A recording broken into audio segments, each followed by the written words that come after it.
CRPF, BSF, CISF વચ્ચે શું તફાવત હોય છે? સીઆરપીએફની સ્થાપના ક્યારે થઈ હતી? બીએસએફની સ્થાપના ક્યારે થઈ હતી? તેનો પગાર કેટલો છે? સીઆઈએસએફનું કામ શું હોય છે અને તેનો પગાર કેટલો છે? નમસ્કાર મિત્રો, સ્વાગત છે ફરીથી એક નવા વિડીયોની અંદર. મિત્રો, વાત કરવામાં આવે તો આજે વાત કરીશું સીઆરપીએફ, બીએસએફ અને સીઆઈએસએફ ત્રણેય એકબીજાથી કેટલા અલગ હોય. ભારતીય ગૃહ વિભાગમાં જે આઈટીબીપી, બીએસએફ, સીઆરપીએફ, સીઆઈએસએફ જેવી જે અન્ય વિભાગોમાં ભરતી થતી હોય છે, તો તેમાં સીઆરપીએફ એટલે શું, તેમાં કેટલો પગાર મળે છે, તેની ભરતી કેવી રીતે થતી હોય છે, તેમની નોકરી ક્યાં કરવાની હોય છે, બીએસએફમાં શું હોય છે, સીઆઈએસએફમાં શું હોય છે, ત્રણેય વચ્ચે કેટલો ડિફરન્ટ હોય છે, કેટલો પગાર હોય છે, શું લાયકાત હોય, કેટલા સુધી પ્રમોશન મળે છે. મિત્રો, આજે સીઆરપીએફ, બીએસએફ અને સીઆઈએસએફ વિશેની સંપૂર્ણ માહિતી મેળવીશું આગળ વિડીયોમાં. તો એની પહેલા મિત્રો ચેનલને સબસ્ક્રાઇબ કરી લેવી, જેથી કરીને તમે નોકરી વિશે એક સંપૂર્ણ માહિતી મળી રહે. તો આગળ વાત કરીએ સીઆરપીએફ, બીએસએફ અને સીઆઈએસએફની ત્રણેયની વિસ્તૃત માહિતી વિડીયો. તો મિત્રો, વાત કરવામાં આવે તો સીઆરપીએફ, બીએસએફ, સીઆઈએસએફ ડિફરન્સ.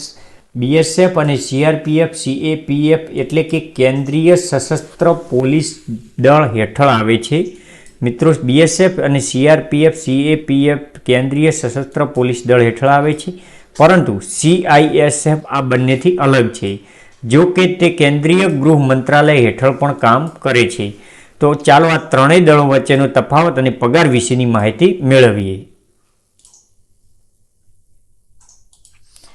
વાત કરવામાં આવે સૌથી લોકપ્રિય દળો એટલે કે સીઆરપીએફ, બીએસએફ અને સીઆઈએસએફ છે.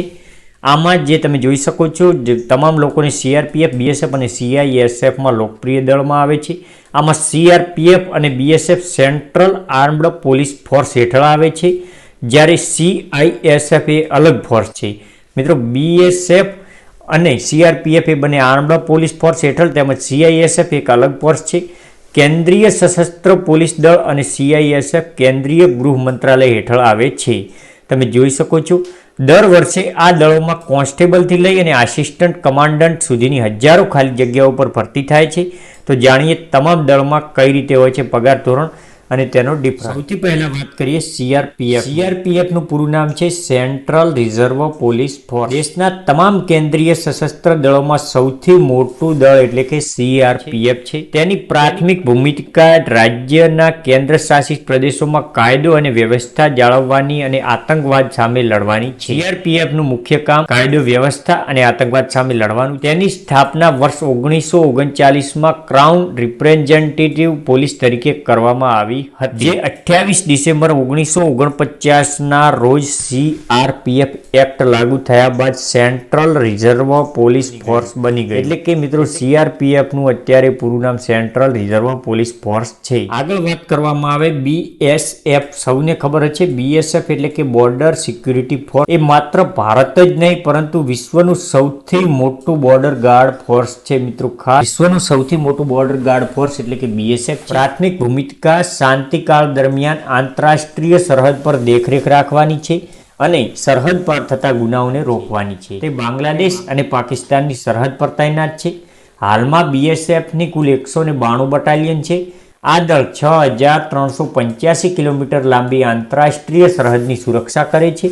તેની સ્થાપના 1 ડિસેમ્બર 1965ના રોજ કરવામાં આવી હતી. બીએસએફ પણ સીએપીએફ એટલે કે સેન્ટ્રલ આર્મ્ડ પોલીસ ફોર્સ હેઠળ આવે છે. વાત કરીએ સીઆઈએસએફની, તો સીઆઈએસએફનું પૂરું સ્વરૂપ કેન્દ્રીય ઔદ્યોગિક સુરક્ષા દળ છે. તેનું પૂરું નામ છે કેન્દ્રીય ઔદ્યોગિક સુરક્ષા દળ. તેની પ્રાથમિક ભૂમિકા તમામ સરકારી ફેક્ટરીઓ અને અન્ય સરકારી ઉપક્રમોનું રક્ષણ કરવાની છે.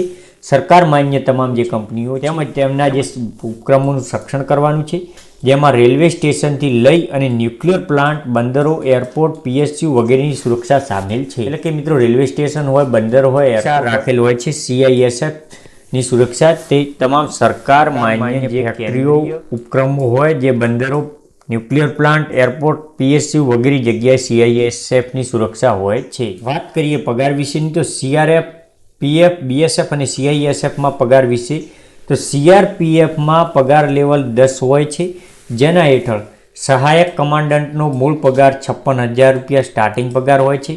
આ સિવાય અનેક પ્રકારના ભથ્થા પણ મળતા હોય છે. લેવલ 6 હેઠળ સબ ઇન્સ્પેક્ટરનો મૂળ પગાર 35,400 રૂપિયા હોય છે, જ્યારે પગાર ધોરણ 35,400 થી લઈ અને 1,12,400 સુધીનો હોય છે. એ જ રીતે હેડ કોન્સ્ટેબલને પગાર સ્તર 3 દર હેઠળ દર મહિને હેડ કોન્સ્ટેબલનો 21,700 રૂપિયા પગાર હોય છે. CRPFનો એટલે કે સેન્ટ્રલ રિઝર્વ પોલીસ ફોર્સનું પગાર ધોરણ આ મુજબ હોય છે. ત્યારબાદ વાત કરવામાં આવે CISFની. CISFમાં હેડ કોન્સ્ટેબલને લેવલ 4 હેઠળ પગાર મળતો હોય છે, જે 25,500 થી લઈ અને 81,100 સુધીનો પગાર હોય છે. તેમાં પણ લેવલ 10 હેઠળના આસિસ્ટન્ટ કમાન્ડન્ટનો મૂળ પગાર 56,000 રૂપિયા હોય છે. આ ફોર્સમાં સબ ઇન્સ્પેક્ટરનો મૂળ પગાર 35,400 રૂપિયા હોય છે. અને જ્યારે વાત કરવામાં આવે BSFની, તો BSFમાં કોન્સ્ટેબલ GDનું પગાર ધોરણ 21,700 થી લઈને 69,000 સુધી રૂપિયા હોય છે. પગાર સાથે અનેક પ્રકારના BSFમાં ભથ્થા ઉપલબ્ધ છે. જ્યારે સબ ઇન્સ્પેક્ટરનો પગાર ધોરણ 35,400 થી 1,12,000 રૂપિયા હોય છે. અને આસિસ્ટન્ટ કમાન્ડન્ટનો પગાર 56,100 થી લઈ અને 1,77,000 રૂપિયા સુધીનો હોય છે. જેમાં BSFમાં તમામ પ્રકારના ભથ્થા મળવાપાત્ર હોય. સરકાર, કેન્દ્ર સરકાર કૃત તમામ ભથ્થા મળવાપાત્ર હોય છે. તો મિત્રો, આજે વાત કરી જે BSF, CRPF અને CISF વિશેની. આવી જ માહિતી મેળવવા માંગતા હોય તો કોમેન્ટમાં લખવું, જેથી કરીને આગળનો વિડીયો અન્ય માહિતી વિશે બનાવીશું. તો આવી જ નોલેજ ઉપયોગી માહિતી મેળવવા માટે ચેનલને સબસ્ક્રાઈબ કરી લે.